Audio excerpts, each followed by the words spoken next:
All right, welcome to another Friday night of Keto Rocks Radio. We are your hosts, Jim Hobbs, and to the bottom left or right, somewhere is my co-host, Brian Damage Forsythe. So glad you guys can join us this evening. We have a very special guest. I'll tell you a little bit about her. She's globally recognized in the nutrition and intermittent fasting world. She's a highly sought after speaker. She's the CEO and founder of Everyday Wellness Project. She's been a nurse practitioner for over 20 years. You've probably seen her on TED Talks. She's been on every TV show you can think of, ABC, Fox. And she's also the host of Everyday Wellness Podcasts. And please welcome to Keto Rocks Radio is Cynthia Thurlow. Welcome, Cynthia. Thank you so much for having me. I've really been looking forward to this. Awesome. Well, we've been looking forward to having you on. So why don't you tell everybody a little bit what got you down or what got you into intermittent fasting? Like what led you down this path? Well, I think I've always been a questioner. I was never someone that just did what was necessarily accepted or expected of me. My parents would probably tell you I was stubborn. And so, as I kind of pivoted from being pre-law, political science major, heading into medicine and nursing, cardiology is where I kind of landed as a nurse practitioner. And I was very much towing the party lines. I was all about research, evidence-based medicine. And I just kept seeing reoccurring patterns. People were getting younger and younger and sicker. And, there's absolutely a place for prescription medication and interventions. And that's actually where I think, we as in Westernized medicine really excel is acute and urgent and emergent kind of medical management. We don't do a great job with prevention. Ironically, that's what I'm trained in, but I ended up doing all acute care medicine. And so, for me, it was a journey. Certainly I, practiced for a long time, had kids, and it wasn't until I hit middle age, and I always jokingly say I kind of flew into a wall. I'd always been one of those people who could get by on not a ton of sleep. I do super intense exercise. I was low carb. I was doing all the right things. And then, as I kind of approached middle age, things shifted. And, I always wondered why women in their 40s struggled. It was consistent. I saw, when I was in my 20s and 30s, I always listened with empathy, of course, but I didn't really understand what was it that women were going through. And so it wasn't until I really hit perimenopause, the 5 to 7 years preceding menopause, that it forced me to really turn inward and say, okay, if what I'm doing is not working, why is it not working? And so that sent me down a rabbit hole of, looking at diet and stress management. And in the course of 1 week, about 6 years ago, 3 people mentioned intermittent fasting to me. And I thought it sounded a little bit, well, initially I would say I was open-minded to it, but I was skeptical because that's typically where I come from. Show me the evidence, show me it works. And so initially I did it just for health reasons.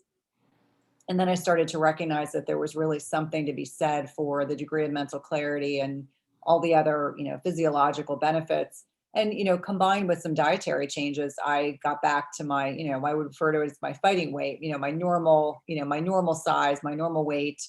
And then it really spurned an interest in sharing this strategy with other people. And, fast forward a few more years as an introvert, which always surprises people, I decided I wanted to do a TED Talk. I wanted to do a TED Talk because as an introvert, that was a scary goal. Get in front of people, memorize a bunch of stuff, present it, do it persuasively.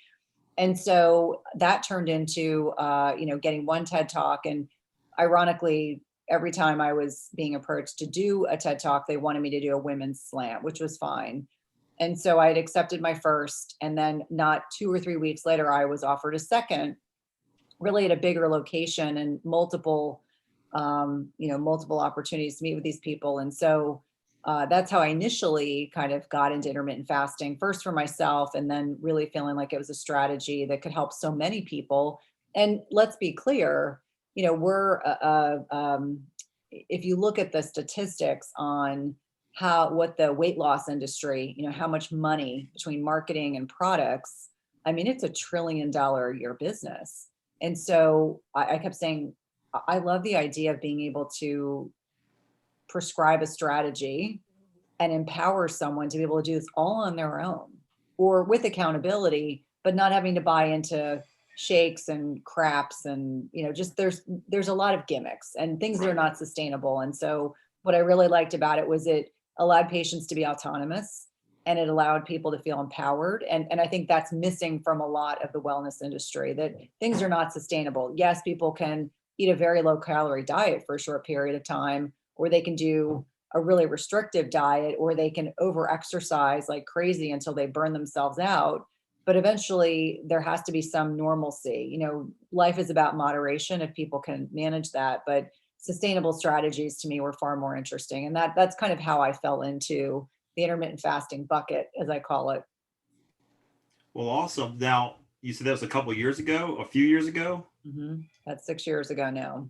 All right. So what did you experience once you decided to go ahead and dip your toe in the pool? What did you start to notice? And did that start to go, wait a minute, there's something really happening here. And you dug deeper, I would suggest, or would believe. Yeah. I mean, initially it was just the mental clarity. I was like, wow, I am so mentally clear. I can get so much done in the morning. I just felt like I had less bloating. I slept better. I mean, it was all the things that, we talk about as being, kind of hallmarks of, how well is your body kind of managing your lifestyle. And for me, it just, I think on so many levels, it was the simplicity of it. It's like, I just eat one less meal a day. I mean, this is easy. And I think once you kind of wrap your head around the fact that you don't eat breakfast, it's totally easy. It's like I always say to my kids, I know for them, they're growing, it's different. But, for most adults, I mean, we've just been conditioned that we have to eat mini meals and snacks and eating all day long. And I think the statistic I read recently was the average American consumes between sugar sweetened beverages and food during the day 16 to 17 times a day, which means the spikes of insulin, that hormone that's a fat storage hormone, all day long, versus individuals like ourselves that embrace intermittent fasting. And that's, 2-3 times a day. And you begin to wonder, do you want your hormones working with you or against you? Right. I know for Brian and myself, I know Brian does intermittent fasting. So do I. I think Brian's window, what's yours? 20 hours, or 1 to 2 hour window. Yeah, it's no like set thing, but I go at least 16.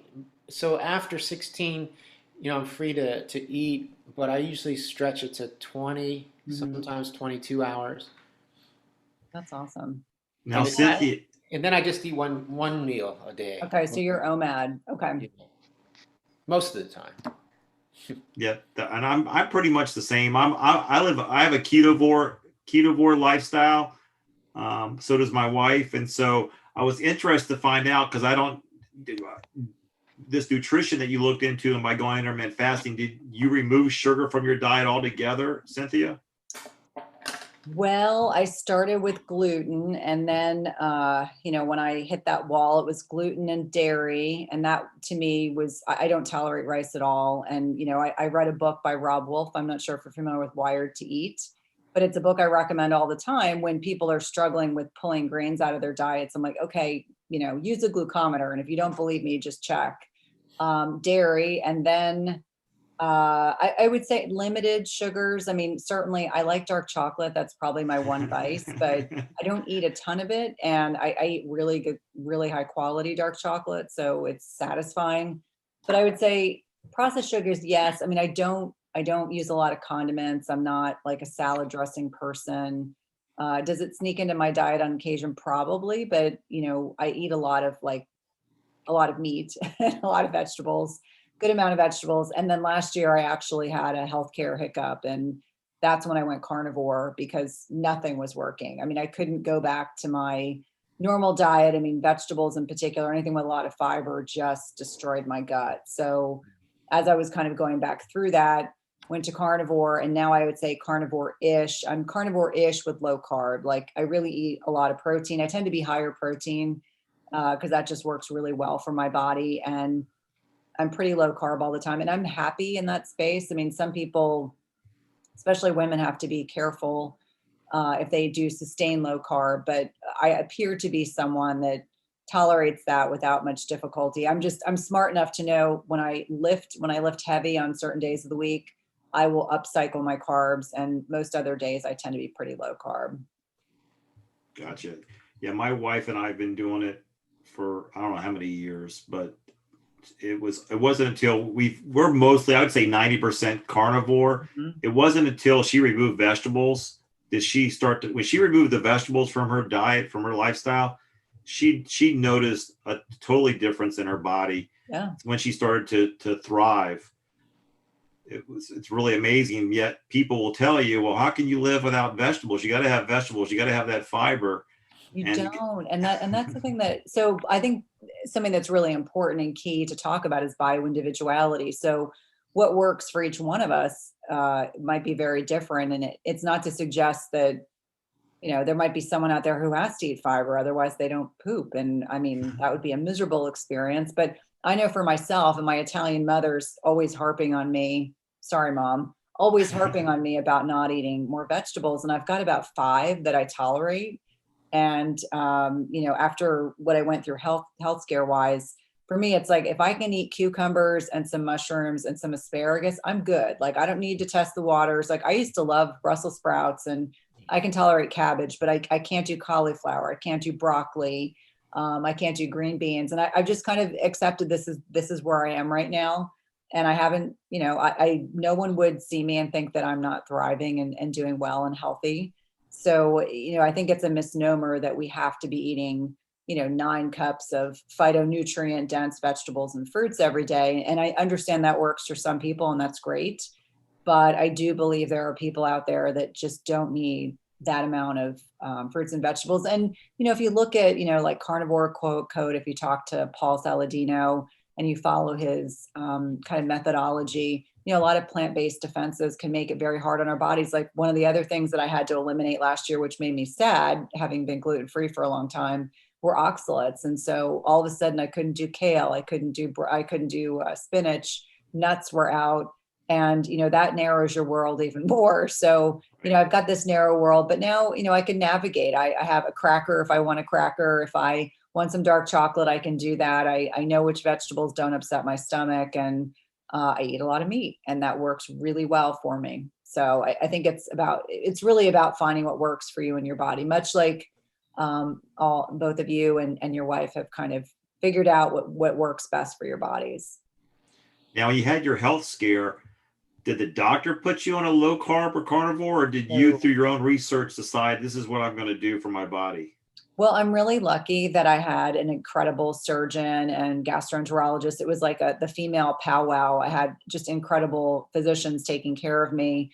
And so had I not been as healthy as I was, I probably would have died. And so they trusted me enough to kind of navigate my new normal. And my gastroenterologist said, listen, if you are doing well, then keep doing what you're doing. Because I said, I'm eating just meat. She said, fine. She's like, if you want to just do bone broth and meat, totally fine with me.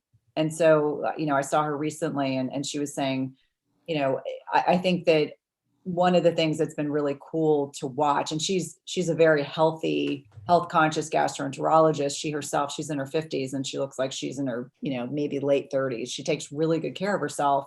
And she made the point of saying that, one of the greatest benefits you have is if you can eat a nutrient dense diet, and that may look very different for other people. She likes the idea of people being lower carb because we just don't need carbs. I know anyone that's listening, we need fats in our diet, we need protein, but our body does a really cool thing. It can actually produce every 100 grams of protein can be converted to 60 grams of carbohydrates through a process called gluconeogenesis. So we don't need carbs. We're a very carb-centric culture.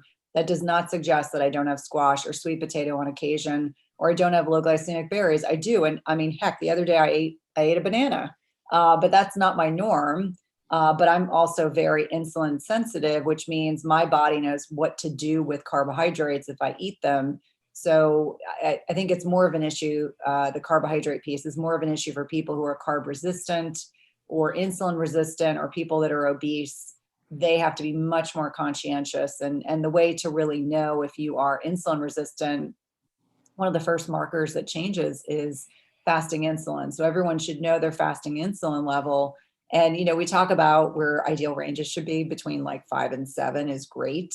I think mine's like 2.1. So I always remind people that, there's happy mediums, but you should know those values. Anyone that's listening, if you really want to know if you're insulin resistant, don't wait to get a fasting glucose level that's abnormal or hemoglobin A1C. The first marker that's going to become abnormal is your fasting insulin level, because that should be low. If it's not low, then you are not insulin sensitive, and you are very likely, heading towards insulin resistance, which, none of us want, or ideally no one should want. Right. What do you recommend to somebody who's watching this podcast? First of all, how can they get a hold of you? Can they get a hold of you and be able to be a patient of yours or consult with you? Yeah. I mean, we do free discovery calls. And so right now I have another advanced practice nurse that works with me who's amazing. We have the same training. So either myself or my colleague can definitely connect. We also have group programs. So that's a good place to kind of connect with us. But, I would say that if people are listening and they're trying to make sense of where to start, it can be super simple. Like small changes have such an enormous impact. Things like, if you're eating 3 meals a day and snacks, stop snacking. It can be as simple as, if you're already not snacking, then try to go from 14 hours a day fasted to 15 and see how you feel. And, recognizing there's so much support out there right now, like this, great podcast that's helping to educate lots of people. That's the really amazing things about podcasts, both in visual as well as, auditory learning. There's so much good information that's out there, and we all have our own journeys. Like each one of us have talked about, one of you does OMAD, and, you do ketovore, and I do carnivore-ish, which, works for me. But there's all different variations. And I think the one thing I would encourage anyone to understand is that, your diet and nutrition pattern may change. Like I know I would describe myself as paleo for years. And then after I got sick last year, I had to go carnivore. And I can tell the last couple of days I was kind of pushing it with oxalates again. And my gut tonight is reminding me that it's not ready. And that's okay. Like we can evolve, shift, and change throughout our lifetime. And being flexible is really key. I can tell you that when I first started fasting, my husband thought I was crazy. My kids thought I was just starving myself. And I had to explain that wasn't the case. And certainly it was weird when we were around people in breakfast time frame. But now I think so many more people are doing it. It's not weird. And it's certainly not new. It's been, dates back to biblical times. It's just now I think there's greater awareness for intermittent fasting. And I think that's what makes it really special, that, people are looking for strategies that they can do sustainably long term. And that could, again, your fasting windows can shift and change. Your nutrition piece can shift and change, and just being flexible is really the key. No, I think fasting used to be a spiritual term. It was a religious term. People fasted for their reasons. And then all of a sudden, in the last, I'd say 5 to 6 years, intermittent fasting has become a buzzword. Yeah. And more people, I'd say a majority of our subscribers to the Keto Rocks, they participate in intermittent fasting, maybe not the whole like 20 hours, but they probably do at least 16. That's great. Seems to be the prevalent number. But more and more people that we run into just on the street, friends of ours, they're doing intermittent fasting. Like, oh yeah, we've been doing intermittent fasting. So I think you said something that's absolutely true. It is an evolution. And Brian and I talk about this all the time. It's like once you start to realize that food is fuel and you eliminate sugar, all of a sudden you're really not hungry. You don't want to have those 5 to 7 or those 16 small meals a day, putting something in your mouth. You don't want it. You're full. And, I know I'll let Brian speak how he got to intermittent fasting, but I know when you eat that one big meal, especially when it's a lot of protein and fat, your body doesn't want anything else. Your body's happy. Mm-hmm. I think satiety is really the key for everyone, that, we've been conditioned for a long period of time that we need healthy whole grains. And, the food guide pyramid is, just laden with processed carbohydrates. And we wonder why people are spiking insulin all day long. They're hangry. They can't lose weight. They're, gaining weight despite, doing all the things that they've been told to do.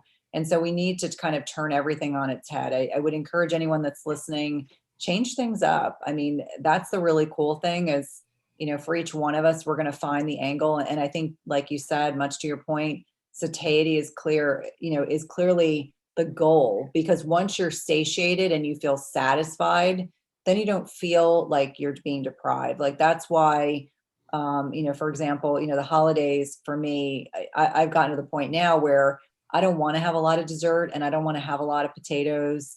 And, I don't drink a lot of alcohol because I feel so crummy after I do those things that my family thinks I'm like a teetotaler, but I always say it's the cost benefit. How am I going to feel afterwards? Is it going to stoke that sugar craving? Am I going to have a hangover? Am I going to feel really crummy? And so having those discussions with yourself when you're trying to make decisions about navigating, whether it's Halloween, Thanksgiving, Christmas, New Year's, I always feel like these 4 holidays that, come one after another. And certainly with COVID, things are shifting, are a little bit different, but how do you want to show up the day after? If you binge and you feel terrible, the next day is the next day, you know exactly what to do. But, going into each one of those days, just deciding for yourself, like, how do I want to show up? Because I know for myself, and I think this way for most people, once you start doing the sugar game, my mother makes an amazing like apple pie or pumpkin pie. And if I have a little bit of both, it then becomes, I want more. And then, it's like that, it's like the slippery slope. And, I think it's important for all of us to acknowledge that we're human and sometimes we do overindulge. And that's the cool thing about fasting. Next day you can get back on that proverbial horse and you know exactly what to do. And maybe fast a little longer, drink more water. Maybe that's the day to eat some green vegetables, to help kind of process up all the crap you've eaten. But don't beat yourself up. I think there's plenty of that in our society that I think that really does us a disservice. Yeah, when it comes to sweets, I used to be, addicted to sugar and sweets. I loved cake and cookies and all that junk, and it was a long process for me to get off the sugar. Absolutely. But now that I've kind of, I've done this in a couple other areas of my life where addiction applies, but I've sort of shifted my perspective, especially like around holidays and desserts. Instead of looking at it like I'm missing out, like, oh man, I don't get to eat that anymore. It's more like, oh, I'm so glad I don't have to eat that anymore. Yeah. Reframing is powerful. So Yeah. powerful. And I think, I was going to say, intermittent fasting played a big part in that too. Especially early on, it taught me, like those urges where I wanted to go have a snack, like go run off to the kitchen and grab like some peanut butter and crackers. And once I started the fasting and I would get that urge, sometimes I'd even still walk out to the kitchen, but I'm like in my mind, I'm like, okay, I'm in fasting mode. I can't eat. And then I'd stand there in front of the cabinet and I'd think, I don't have those foods in my house anymore, but back when I used to still have them, I think to myself, wow, I'm not even hungry. Why was I wanting this? And I come to the realization that it has nothing to do with hunger. It's just this habit and addiction.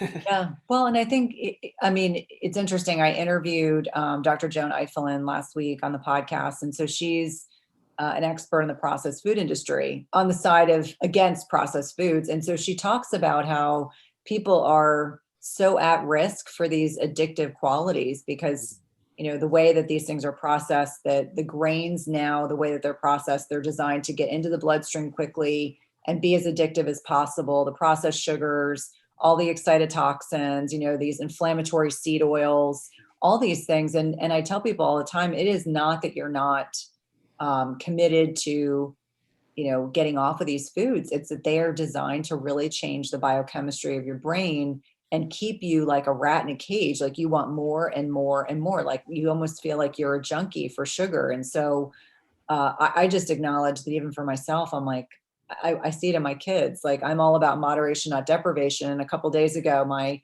older son and I were in a store, and I don't normally buy, prepackaged cookies, but I bought some because I was like, okay, we're not really having Halloween. this is not a big deal. And I just realized today, after 3 days, these 2 teen boys have decimated 2 boxes of cookies. They're totally gone. And I said to my husband, well, and part of me, because they're both very active, I'm like, that's fine, but it identifies why I can't have this stuff even for them, because they, one cookie becomes half a sleeve, and the next thing you know, they're not feeling good at all. And it shows you how powerful these chemicals are in our brains that keep us wanting more and more and more. And that's not a great feeling. There's a book that I recommend a lot. It's called Salt, Sugar, Fat. It's by Michael Moore. And so it's an expose on the processed food industry. And when I read that book, I was so angry, because you realize these food scientists make food as addictive as possible, like this bliss point where they do, they bring in, research people and, children and adults. And the bliss point is the point at which it's so, people can't resist if it's a drink or a food. And, it's the amount of sugar that and salt or fat that they've added to this item. And the irresistible combination are carbs and fat together. Those together are particularly tough to resist. And so, it's really troubling, when you start to realize that we've got a whole, country and many countries that are just addicted to processed foods, which is why I always say, you just get back on the horse. You have a day that you didn't eat the way you wanted to. Don't beat yourself up. You know exactly what strategies you need to use the following day, because it's easy to, really be critical and tough on ourselves when we don't need to be. No, we're really big on that too, Cynthia. We tell people, if you messed up, look, you messed up. Just forgive yourself. You live in the now. You have a new now and a new second to do what's right for your body, and just go with it. And if you screw up again, just reset yourself again and move on. But we challenge people, and this is the part that's eye-opening. I don't think people really realize this. You cannot go into a grocery store here in the United States of America and walk the aisles and pick up any food product. I don't care what the product is, and turn it over and look at the ingredients that doesn't include sugar or some form of sugar, or, as you said, a seed oil that's not good for you. Almost every one of them is going to contain 2 of those ingredients, if not both of those ingredients. I was shopping in the meat department just a couple of days ago. I picked up these big 1/4 pound patties, and I go, oh, they look pretty good. They were on sales. I picked them up, I turn it over, and inside those patties was sugar, seed oil, and I'm like, Wow. For what? Yeah, exactly. It's like it should just be meat. Right. That's what I wanted to see. I just wanted to see beef. That's it. 100% beef. That's it. But I didn't. I saw a long laundry list of ingredients, and most of them were not healthy for my body, but they're healthy for the food company's bottom line, because they make you addictive to that and then that for that particular food item.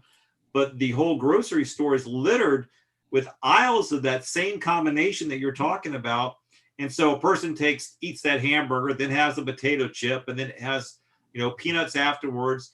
There's 3 food groups that's saying, you need more. So you don't stop eating, as Brian says, like the Lay's potato chip, you can't have just one.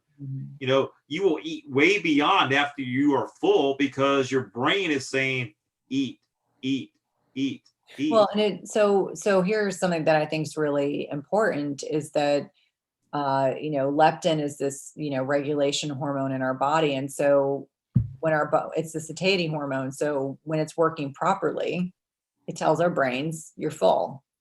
But when people have a lot of leptin resistance, like people that are dealing with obesity, it explains why they can eat 4,000 or 5,000 calories a day and feel like they're not full. And it's a cruel hormonal twist of fate that it works out that way, because it just continues this drive to eat. And I like to remind people that, hormones drive 90 to 95% of weight problems. And that's really critical for people to understand. It's not calories in, calories out. It's not breakfast is the most important meal of the day. It's really about hormones. And if people can master the hormone piece, then they can oftentimes get on top of everything else, because we should feel satiated when we finish eating. We shouldn't feel like we have to continue, nibbling. And I like to remind my patients that, when you've got your protein and your fat properly balanced, you shouldn't want to eat more after you're done. You should be satiated. I mean, it's not to suggest every once in a while we don't want a chip or we don't want a cracker, but we should feel satiated when we're done eating a meal and not have a desire to continue to eat, ideally. Well, I think, like Brian's done in his kitchen, same thing we've done in our kitchen, is if you don't put the temptation there, if you don't bring the temptation into your house, that even when you may have, because I mean, the other thing is, if you watch any amount of television at all, the commercials is all about getting you to eat eat that food that's not good for you. It's either food or drugs. That's all the commercial. Or an attorney doing a lawsuit against people who took the drugs and have an adverse reaction to it. So well, and it's interesting because I don't really watch a ton of TV, but because I have boys, there's always a sports game of some kind or another on. And I was saying to my husband, I don't think I realized what kinds of commercials were on until I sat down. I wasn't really watching the game, but I was just listening. And I said, wow, I mean, the pharmaceutical industry is making trying to make a killing, making suggestive ideas in people's minds about drugs. And, when you think about the food industry, the processed food industry, it's just legalized drugs. I mean, that's all it is. I'm happy to draw those parallels because if you look scientifically, sugar acts, on opiate receptors in the brain, just like opiates do. And I think that's really important for people to understand. It's not just in their heads. There's a biochemical reaction going on that's driving the desire to keep eating those foods. Yeah, the latest study, I think Dr. Ken Berry published it. He didn't do the study or himself, but he published the study. And sugar is 8 times more addictive than heroin. So you're right. So people who are thinking, well, I just like sugar. No, you are chemically dependent on it. You are an addict. But it's not your fault. It's the fault that you've been programmed to become an addict. Like you said, starting out with children's cereal and the other program is the school lunch programs. I mean, the school lunch that these children are put on, just reinforces that magic fat sugar ratio. So when they get home, they want to continue that. Their palates become highly sensitized to those foods. And I kind of feel like we're really doing our children a disservice if we start off their lives with a lot of processed foods. And my children had an eye-opening experience, even though I live in a fairly wealthy county, there's still some Title I schools. And so over the summer, obviously pre-COVID, we were volunteering in one of the Title I schools, and my kids, we were serving lunch to children that if they didn't get their food 2 meals a day at the school, they probably wouldn't eat. And so my kids were, they couldn't really wrap their heads around this. And, why are we giving them food that we would never eat? And I said, that's the problem, that a lot of this stuff is cheap and inexpensive and it's nutrient devoid and depleted. And it's not like having a piece of chicken at home with some fresh broccoli. It's like you're giving them mac and cheese or, SpaghettiOs. Ramen noodles. Yep. Which, as we know, there's not a lot of nutritional value in that. And it's like, what do we value as a society, Cynthia, what's your advice or what's your opinion on children doing intermittent fasting? I know there are some studies that are going on with obese, morbidly obese children in a controlled setting. With that being said, I'm not a fan. I think when children are growing, it's not the time to do it. I think kids can do low carb. I think obese children can absolutely do low carb. Obviously challenging because that's generally, the carbs are generally what got them into trouble to begin with. But intermittent fasting, I generally don't recommend until individuals have stopped growing. And obviously for a lot of children, that's not until they're closer to 18 years of age. But that can be a very slippery slope. But children can absolutely do low carb. They can survive on things other than pasta and rice, I promise. I think once kids get a sense of a lower carbohydrate diet, and there's so many options that are out there now, there's so many options instead of those more traditional carb-centric focused meals. I think once they find their satiety and you can make systematic substitutions, it's really not that bad. One of the things that people say all the time is, and we get that. As a matter of fact, we just got this recently from a listener. Like, what can we do to get the school system to change the dietary guidelines? And that's a great question. Mm-hmm. It seems like it would be easier than it really is, but Hard. because when you go to school, you get programmed with the food pyramid, and you go, okay, oh, this is what I got to have. And so you believe that. And then when you go to the majority of medical professionals, when you go for your annual physical, most doctors are going to put you on the low calorie, low fat diet, Mm-hmm. which does not have longevity, nor have I ever experienced that it really does work for the long term. No, because it's too low fat. I mean, our bodies need fat, but when we're talking about children, when my kids were younger, I did a program called Real Food for Kids. And so I was a co-director in my county, and they're doing incredible work at the county level, at the, community level to definitely try to enact change. We had local vendors that were bringing in vegetables and meat and things like that, really trying to offer better options to children. So I think, it has to start on a local level and then can spurn from there. What I can tell you is there are so many addicted people to processed foods that those who are not ready for the message, they just get angry and they tune you out. Like we go to parties and I know there are people that think I'm crazy. My husband probably occasionally thinks I'm crazy, but he's 100% aligned with me now. He does intermittent fasting. He tends to be low carb. He eats really healthy. But, when we do social things, I mean, pre-COVID, we were the people that would sometimes eat before we went to someone's house for dinner, or, I would have to just kind of pick and choose my options for the evening. And generally you can find protein sources. That's usually where I would start. But I do think that there needs to be, the change starts with us, and then we have a ripple effect. I think that, we have the power of social media that we can reach people like this podcast and my podcast, where we have the ability to reach, hundreds, if not thousands of people with our message. And it's really an educational, I always say it comes from a place of education.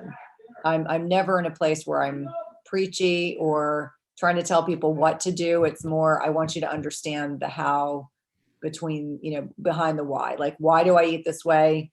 And here's why. Why do I avoid seed oils? Because they disrupt the cellular membrane and the half-life is like 2 years long. So you are impacting your cellular membrane for up to 2 years. And I encourage people, like, read food labels. I mean, if you do nothing else, educate yourself about food labels. Like a couple times a year, I'll do Costco videos, or I call it Trader crap or Trader junk, Trader Joe's. Sorry, Trader Joe's.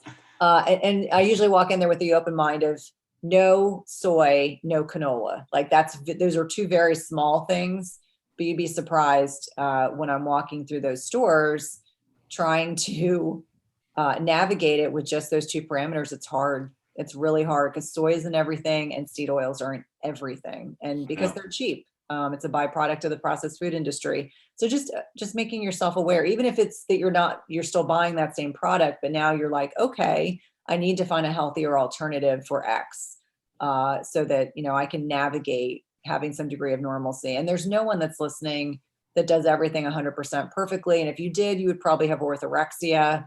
So, we have to, kind of find define our normal and define what's acceptable. And if I haven't already mentioned it, I like dark chocolate. So that's my one big vice. Well, listen, you're talking to two chocoholics here. I think, Brian, you've pretty much gone off. You don't have chocolate anymore at all, do you? Oh, I used to love it, but unfortunately, my stomach can't handle it anymore. Maybe it's the oxalates. Yeah. Yeah, once I stopped it and then tried to go back and just try it again, it was like, oh, no, that's not working. But I think it's important to have those realizations. Like, I know for myself, I had, God, what did I have the other day? Oh, I had some almond flour crackers, which I used to love.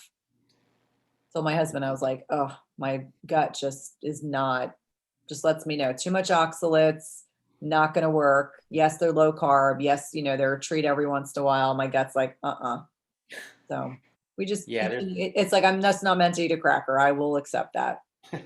Yeah, there's a few of those things that I've discovered along the way after I've given them up and then tried them again. Nuts are one of them. The other thing, I used to love like making a little nut mixture for a snack, and I stopped eating them for a while, and then I bought some for this chipmunk that I have out front, and so I had a drawer with some nut mixes, and it was all separate nuts that I made my own mix out of. So it wasn't like a store-bought mix.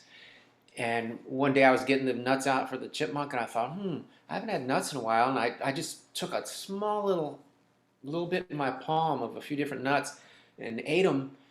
And like 10 minutes later, I'm like, oh man, I shouldn't have done that. Yeah. I mean, it could be oxalates. I mean, the only nuts I tolerate right now are macadamia nuts, and I can't eat them very often, like once or twice a month. My kids think it's hilarious. I'm like, it's not funny. I would say it's not funny. The food options just get more narrowed, but I do well with meat, and that's kind of where my normal is these days. Well, talking about, go ahead, Brian. Oh, I was just going to say, I think the only non animal based thing that I have now is coffee. That's about it. I was going to say, back to the nuts. We were away this weekend. Peg and I spent the weekend down at Colonial Beach, and I went to a local grocery store there to pick up some almonds. And you literally got to go through the aisles to look for a can that does not have canola oil on or on the seats, which I just don't understand. Like, I'm just looking for just give me the nut shelled with some sea salt on it. That's all I was looking for. But can after can after can had canola oil, fried in canola oil or peanut oil. It was amazing to me. Yeah, no, I mean, those adulterated oils, we know that they actually will drive carbohydrate addiction. So if you're listening and you need more evidence to not or to avoid those oils, not only do they disrupt at the cellular level, they also drive carbohydrate addiction. And so is it any wonder they proliferate in the processed food industry? Because it drives that desire for more and more and more. And it may seem innocent to go out to a restaurant and, you get French fries and you're like, okay, it's a treat, I'm going to enjoy it. I'm the wah, wah, wah, wah. Because I always say, what are you going to fry it in? And inevitably it's soybean or canola. I'm like, nope. No thanks. So when people are coming off of their fast, let's just say they go, okay, they listen to this, they listen to what you had to say, Cynthia, and they go, I'm going to start this. When they come off their fast, what foods do you suggest they start to eat or bring back into their diet? Well, I generally will suggest, protein and maybe some fermented food. So if they like, sauerkraut or like a fermented veggie. And here's the thing about, kraut, you can have a tablespoon. It doesn't have to be a lot for it to be powerful. And those fermented vegetables are more easily bioavailable and digestible. So for me, they're definitely more digestible than if I were to just eat a bunch of cabbage. So I generally suggest protein and then maybe some fats, but I'm not a fan of people breaking their fast with a bunch of carbs because you'll spike your insulin. And, carbohydrates are the one macronutrient that will really spike your insulin. Your body responds very differently to protein and fats. And so you will still get an insulin spike, but it won't be quite so dramatic. So I encourage people to experiment. Some people like to just have bone broth and maybe a light salad. I would say experiment with what resonates, feels good to your body. For me, I jump right into a meal, and I'm generally doing eggs or bacon or, depends on the day, bison. Maybe I'll have steak. I think it really depends on what resonates for you. What does your body crave? And really being attuned to what is your body telling you it needs. For me, it's something well-salted piece of meat is generally what I want. And that works well for me. But I have a lot of patients and clients that prefer bone broth. They want a salad. They want something light. I usually recommend that, the longer the fast, the lighter the meal. So if you're doing a 16, 18, or 20-hour fast, that's very different than doing longer fasts. And sometimes people make the mistake of doing a 2 or 3 day fast, and then they eat a huge meal, and then their gut just goes, I'm going to let you know that was way too heavy. Now, Cynthia, do you do like a 2 or 3 day fast, like once a month or quarterly? That's a good question. So last year when I got sick, I lost 15 pounds. I'm not a big person. And so since then, I have not done more than a 24-hour fast because it took such a long time for me to gain the weight back. And there's actually, I'm starting to see some evidence to suggest if you're really a lean person, that doing those longer fasts, they're not sure so it's a very delicate balance between, we know with longer fasts, you're going to tap into stem cells and telomere length and those kinds of benefits. And then I have other physicians that talk about the fact that, that the cost benefit analysis is there's not a huge amount of returns if you're a lean person to do really long fasts. So to answer your question, yes, I used to do 2 and 3 day fasts. I haven't done one in the last 18 months since I got sick, but I probably in 2021, I think that will probably be the time I'll start doing it again. But I do 24-hour fasts, once a week. I enjoy doing that. That's, not too taxing on my body. And I always feel like it's my way of kind of getting back into the swing of intrinsically paying attention to my body, because so much of fasting is mental. It's really not the physical challenge. It's the mental challenge of, I see people eating in my house. I need to go, do something else, take a walk, get outside, drink some water, have some green tea, drink some coffee, and chill out. Now, do you take electrolytes during your fasting for 24? Okay. That's always. That's really critical. And I think a lot of people go into fasting and they think they don't need them. And especially if someone's low carb and you're losing, sodium or salt in your urine, losing other electrolytes, absolutely critical. One of the most important things you can do when you're transitioning from a standard American diet to a lower carbohydrate diet, got to add in those electrolytes. It makes the difference. I have people that crash and burn. Like, I can't tell you how many people come through some of my programs and they don't listen, because isn't that human nature? They don't want to listen and they think they know best. And, they'll realize that electrolytes can make a huge difference between being able to fast effortlessly and really struggling. Because keto flu, for anyone who's not familiar with that, it's not the flu, but you feel pretty miserable. You're nauseous, you have a headache, you're achy. Same symptoms you can get when you are sugar detoxing, but really important for people to understand. If you're new to intermittent fasting, there are particular kinds of products you can use while fasted that will not break your fast. And then there's products you can use in your feeding window that have, sugar sweeteners and then like stevia that are acceptable, but just during your feeding window. Wow. So how can people get a hold of you? What's your website? You want to tell everybody your website that people can go to? Yeah, absolutely. So it's www.cynthiathurlow.com. I'm active on Twitter and Instagram, and I have a free Facebook group called Cynthia Thurlow Intermittent Fasting Lifestyle / my name. And then I've got a podcast, Everyday Wellness Podcast. So I'm kind of all over the place. Well, we will make sure, if you're watching this, we'll include those links in the show notes. So, if you hear that, you could write it down, just go to our show notes. You'll be able to click on that link and go to Cynthia's page and follow her. Brian, you got any more questions for Cynthia? Oh, wow. You've pretty much covered everything. I'm trying to think of it from a perspective of not knowing anything. Because I've had years of experience doing the fasting thing. But I like what you said about, the extended fast. The last one I tried, it was actually painful, but I'm already down at my core weight. And that's you start to really think about, it was actually Ted Naiman. I'm not sure if you're familiar with his work, and he might have been on Mike Mutzel's podcast, and he was saying, and he's an engineer, so he's very data driven, and he was talking about, for lean people, it's really balancing, do you really want to do stem cell activation? Because there are benefits to longer fasts, and some of the big autophagy intermittent fasting gurus, especially guys, talk a lot about these longer fasts. And I think it's cost benefit. You have to decide for yourself. I mean, obviously I haven't, for true transparency, I have not done a long fast in the last 18 months, but I think I have good reason not to.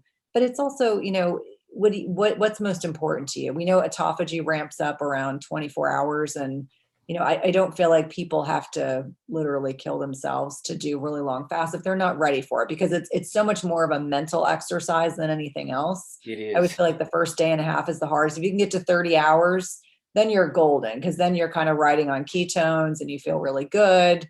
But the first 24 to 36 hours, they're tough. I mean, I'll be honest with you. It's not, that's that mental game that you say to yourself, there's food in the kitchen. I could just go eat. I need to continue to distract myself. So. Yeah, Yep. well, I did it. It was a 72 hour. That's the longest I've done. And yeah, it was like a 48 maybe isn't too Mhm. bad. And 24 is actually easy for me, Yes. but that 72, yeah, and it's a lot of it is it is mental because Mhm. I pretty much plan my days around my meal, Yep. and that wasn't there anymore. And I'm like, oh, what do I do? And then I'd want to go do something, and I couldn't get warm, that whole thing where I was Well, cold the and whole you time. And start to think about like when you get cold, it could be because your blood sugar is low. I mean, there's a lot of things that can drive that. But I like to remind people that, listening to your body is really critical, and just being attuned to what works, what doesn't work, and, giving yourself grace. I think that's really important. yeah, Absolutely. so I just stick to the more comfortable fasts. Smart. Yeah, we want that hormetic stress in our lives, but not too much. It's that balance of not too much, not too little, Yeah. finding that balance for ourselves. Yeah, I used to a couple of years ago. I was doing a 3 day. I would fast 3 days a week every week. Wow. But then it became to the point where I wasn't feeling the same return. Mhm. And then I was like, I wanted to keep doing it. But then I was like, man, that's just being legalistic. Like I'm doing it because my ego says you were going to do this. So I backed off, and, intermittent fasting, I haven't gone more than probably 36 hours in the last 6 months, I would think. Yeah. No, I've done 40. Well, I don't do it that often. Let's just put it that way. I'm not structured or legalistic about doing it like I was. I do a 24, 48 every now and then. It's Mhm. almost like it's a reset for me. I Yeah, just want to know that. absolutely. So, but I know the funny thing is, and Brian and I get this all the time. People say, I could never do that. But it's the people who are addicted, who are addicts. They don't know they're addicts. So if you're listening to this show, I was an addict with you one time before. I just realized what was causing me to be an addict, and I removed what was causing those triggers. I removed my triggers, and I educated myself. And like we had a gentleman on the show last Friday who's been fasting for 24 days straight. Wow. Now he's lost 20 pounds. He's taking electrolytes. He's doing, but he says he feels absolutely fabulous. And then we had another guest on just not too long ago who said what Brian kind of did. Like he used to, wherever he went, it was around food, but going on vacation was around food. Your day was around food. But now I go, wow, I'm not addicted to food anymore. And now I go, wow, I can go for a hike. I can go ride a bike. I can go to this park. I can see this. And I start to explore stuff that I never would, because I would always return back to food.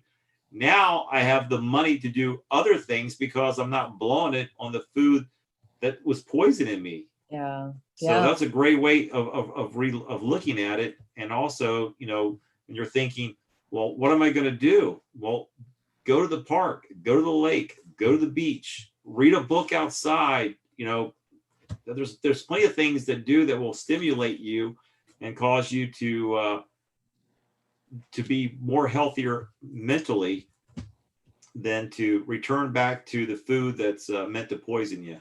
Absolutely. And I think, those good habits reinforce good habits. Like, I think that's really critical, that people realize, like, after a while, after it becomes second nature, after it becomes more comfortable, and it takes anywhere from 3 to 4 weeks or longer to start making those changes.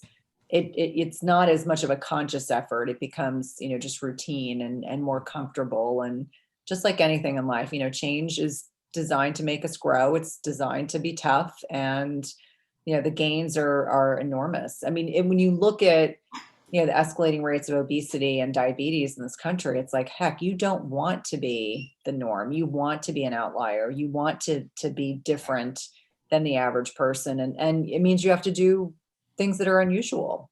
Don't do what everyone else is doing. Do the opposite of what you see people doing. And it's probably a whole heck of a lot healthier. Absolutely. Well, Cynthia, we're not going to keep you all evening. We are appreciative of your time, and I'm sure the people who are watching this podcast are going to greatly benefit from your knowledge. So thank you for coming on with us and sharing it with us. So hopefully we will have you back at some point. And again, we will have Cynthia's links in our show notes. So if you want to follow Cynthia, and I highly encourage you to do that, just click on the links below and follow her. So, but thanks again, Cynthia, for joining us. Great to meet you both. It's been my pleasure. You too. Have a great evening. You too. Take care. Brian, so let's talk about, I see you guys got an upcoming show. Oh yeah, another last minute addition. Yes, and it's at the at a drive-in. Yeah, it's funny because all those shows that were on our calendar like for the whole year have all dropped off now. Everything through the end of the year is gone, like all our shows. And now that our calendar is empty, these little things start popping up here and there. And this we just found out last week. It couldn't even been. It wasn't that long ago because I just booked my flight. It was like, oh man, that's like less than 2 weeks from now. And I had to jump on it to book a flight. Yeah, it's at the Frederick Fairgrounds, and it's I guess they've been doing. I think somebody told me they had been doing movies there to begin with. When the whole shutdown happened, Right. Somebody put up a screen and so cars would come pulling in there and they'd have like drive-in movies. And then earlier this month, when I was up in Maryland, my brother-in-law said, "Hey, Blackberry Smoke's playing at the Frederick Fairgrounds on the 14th?" And I was like, "Oh, too bad I'm not in town." And it turns out we're playing the night, or it was the night after. They're the 12th and we're the 13th or something like that. I forget. Yeah, I actually got my tickets. We actually had, matter of fact, our vet, it was a friend, and a friend, they came over the other night, and I did not know she grew up in our area and grew up and she went to school in Maryland or lived in Maryland and went to Hammer Jacks and so Peggy and I got the tickets this morning, so we'll be at that show in Fredericksburg, bringing them to the show. So Frederick, yeah. Yes. So yeah, not Fredericksburg. Yeah, Frederick, Maryland. Everybody, Frederick, Maryland. So I'm looking forward to it. That's awesome. I read what they were doing with you get a car spot and 8 feet to set up your chairs, and that'll be you get your own little area around your car. I don't know. To be honest with you, I like that idea better. To be truthfully, I love the like the Shiley Acres. I love that type of atmosphere. Right. Yeah. It's similar, except you have your car with you and you can bring all your stuff. Yeah, I think that's awesome. I mean, I don't know what they do. If they allow you to have a grill and actually have a tailgate. I didn't see the rules. I was trying to look through I glanced through it. I didn't look at all of them, but I'd love to be able to cook a steak. That'd be a good question. The only thing I'm concerned about is how cold it's going to be, but hopefully it won't be too cold. And they're supposed to have some type of heaters on the stage. I don't know how well that'll work though, but if we sound out of tune, that's why. Well, the temperature. Well, at least people can go into their cars. They can be honking. I mean, it's going to be interesting to see I mean, it's an interesting way. So I'm looking forward to attending that show. And hopefully, if you guys are watching this show, actually, this is going to be airing the week before. So yeah. So hopefully you've got your tickets already, because I don't know how many tickets you're selling. Do you have any tickets is available, Brian? I think there was they can fit a pretty large amount of cars, like 340 something, I think. Okay. Is the limit, something around there. I forget. I saw the number, but that's a lot because it's 4 to a car. You're allowed to have 4 people to a car, so that's like 1,200. That could be a lot of people. Yeah. And apparently, when tickets went on sale, within 30 minutes, they had already sold a pile of them, and the guy was like super happy, the promoter. So. Well, that's awesome. Anyway, any food projects you got going on this week? Yes, as a matter of fact, I did another video. Oh, what'd you do? Yesterday. I've watched it. What is it? I haven't posted it yet. I'm still in the editing process, but I'm almost done with it. I'm sort of, I do the initial edit and then I go back through and watch it again, and I just keep taking out little spots where there's dead space, or like if I turn my back to throw something in the trash or something, I'll just clip that out. Just a few seconds here and there, and try to get the time down, because this one, it was over an hour, which was long. And most of mine are around a half hour or so. So what was this project then? You smoking a brisket again, or what was it? No, leg of lamb. Ah, I posted the that's a picture of new my one. meal. Yeah, that's why I did it, because it was different. Yeah. Oh. And then, yeah, I still have some left, but tonight I still had a couple of those Costco steaks. So man, this huge Costco steak tonight. That's the USDA Oh yeah. prime meat. Oh, those are such good steaks, and they're really thick. I love those things. Yeah, I couldn't finish it though. I went Monday to Harris Teeter here because they had their ribeyes on sale. And their ribeyes are like every month they have them on sale. They're normally, I think, $13 a pound. They have them down for $6.99 or $7 a pound. Wow, And they're the big ones. They're like that thick. So I went there Monday. I was like salivating. I went there back to the butcher, and he's like, I go, man, where's all the big thick ribeye? Because man, we don't have any. He goes, we'll have some more coming in tomorrow. So I went back yesterday, got there, and man, they were so marbled and thick. I was like, oh my, just give me all of them on this tray. I took all of them. Oh, I came wow. home and I told Peggy, I said, look what I got us for to put in the freezer. She looked at it, she's, oh my gosh, these things look beautiful. And so I said, they are. And so she's like, well, do you want to have some tonight? I said, well, we had steak last night, so we already had some steaks in the fridge. I said, no, put those in the freezer. But man, I can't wait to dig into those. They just look really, really good. And they had sockeye salmon from Alaska. So picked up a couple of fillets or a whole fish, actually. So looking forward to smoking that as well. Yeah, yeah. Yeah. I've got so many. I'm kind of like you. When I go past the meat counter, if it catches my eye and it's something special and it's a good Oh, price, I'll just buy a bunch of them and bring them home and throw them in the freezer. I've got so many ribeyes, like in this freezer and downstairs in the big freezer. I've got a whole like a bin that I put in there that I just stacked with. Those are the grass-fed ones downstairs from Tennessee grass-fed, and then I've got tomahawks in there, and the Costco steaks, and that remember that prime rib I bought that I chopped into these fat 3-inch steaks. I've got those in there. So I'm like supplied with the ribeyes. I could eat ribeyes for probably a month straight every night if I wanted. wow. Well, anyway, if you guys have watched this show tonight, you guys are probably salivating right now. So go grab yourself a steak, go grab yourself a ribeye, and have yourself some meat. Brian, how you want to close us out this evening? I think we're on the right subject. Eat lots of meat. Eat meat and fat and get healthy.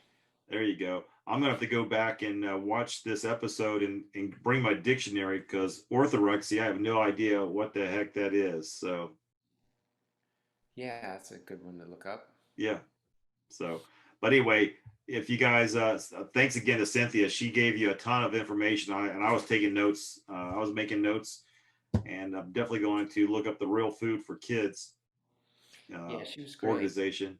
So yeah, we're thankful, and look what just came in the mail for me today. I'm very, very happy. Ah, okay. So, and I realized, you and I were talking, I don't know, on air or off air, but about taking the cold shower and how, you look at that thing. I forgot we have in our master, we have a hot tub that I can just fill with cold water. So I've been filling that up in the morning. I come out of the sauna, and I do my method with submerging myself in the cold water. Let me just tell you, you guys have to try this. It is amazing. I know it sounds crazy to submerge yourself in ice cold water first thing in the morning, but the ironic thing is it's only cold when you get in, but once you get in, your body heats up from the inside and you're totally fine as long as you don't move. But if you move, you feel the coldness. But if you don't move and just are focused and centered, you really are okay to stay there and do your breathing. So it's really. So you go from the sauna to the cold? I do. Okay. Yeah. I don't know if that's bad or good. I know, but that's how I do it. So I go from 140 degrees because that's what the sauna heats up to. So I do 30 minutes, between 22 and 30 minutes of 140. And then I go do, what I've been doing is the 3 rounds of Wim Hof breathing. And I'll do the first 2 rounds, which is 30 breaths, and then holding your breath for a minute and a half. And I'll do 2 rounds of that. And then the third round, I literally will get into the water and I'll hold my breath for a minute and a half while I'm in the cold water. And when I come out, I'm telling you, I'm so refreshed. Then I actually go outside and just sit out in the grass. I feel so refreshed after doing that. It's amazing how alive I feel afterwards. So Yeah, well, I was watching some video where they're talking about the cold water.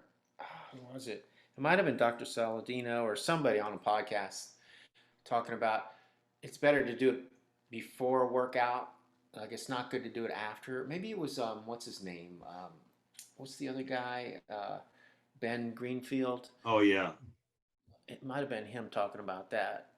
That if you do it after the workout, it's not as beneficial, or it can actually hamper your the workout that you just Right. did. Now I do that, and after I do that, that's what I go do. So I do after I do that, sit outside for a while, then I'll go do my exercises.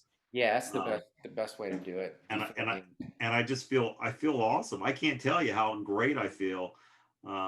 So I wish I lived close to a little bit closer to a cold water stream or river or lake, because I literally would just jump in that thing every morning. But hey, I'll put a rope on a tree and swing out.